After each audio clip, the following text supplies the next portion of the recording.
Yes, mugamutse abatulaba ku butuga just okubeera omugazi bana mukamoya manyi bills babitan tamiji mzo rich brand maxud tuyo tuze tubenga tubatuusako biki ebifudde mu entertainment industry okufaiza mu Uganda ne mu East Africa at large ng'olunaku lwaleero sirulala tukuleetedde battle wakati wa Jose Chameleone, Harmonize ne Eddie Kenzo. Oluvanyuma okuba nti Chameleone 2 weeks back yatolwimba lwebayita in a bana lwebakola ne Harmonize.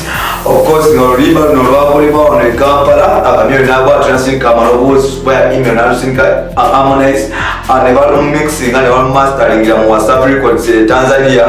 Nawe kityo battle yabaloseewo nti kiki nti oluvanyuma okuba nti Chameleone yatadde oluyimba 2 weeks back no tubagambye Chameleone Harmonize ne Eddie Kenzo kyebakoze tekiraba ngo tekikolebwa mu TTZ era kyanjawulo nnyo. Chameleone Harmonize ne Eddie Kenzo bazemu oluyimba luno ewa producer omuyita producer Bonga e Tanzania nga ye producer wa Konde Boy Crew sawa zino nti bakoze oluyimba ne balukola ne videos ate Tanzania enaku zino tugenze tulaba nti Eddie Kenzo abali Tanzania n'ebifaananyi agezeza okuba nti abijja of course bakoze oluyimba inabana. So Jose Chameleone yagambye nti akoye ejjokulya abaana okumumanyira akoye abantu okumutanganya n'okumuso okuba nti bamukola ki bamulipira buli kyakola.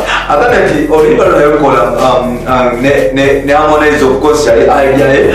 Harmonize yali namusaba oluyimba ne bakola oluyimba Chameleone yateekamu amaanyi mangi n'obwongo bwe bungi naye bano abavubuka babiri tebamuwadde ki tebamubaze mu magezi ku efforts ze nabakityo bazemu ne bakola oluyimba era agambye nti oba ayagala oba tayagala Harmonize alina okuvayo n'amwetondera ne Eddie Kenzo alina okuvayo n'amwetondera olw'ekikolwa kye bakoze ky'obujozi era nagamba navayo tajja kukkiriza amaanyi g'efulira bwerere n'abantu gy'okulya abavubuka kumumanyira agenda batwala mu courts of law. So ebyo n'ebirala byemugenda okufuna mu episode zaffe tujja kulonyako Eddie Kenzo tulabe kyayogera ku nsonga ezo ne Harmonize tujja kulonyako tulabe kikyayogera ku nsonga ezo amanya emboozi zisigadde ebitamikinzo tukwatagane mu episode zaffe ejja kukola on Facebook, Twitter ne Instagram. Uganda Mukamoli gwe Mkutu. Bye for now.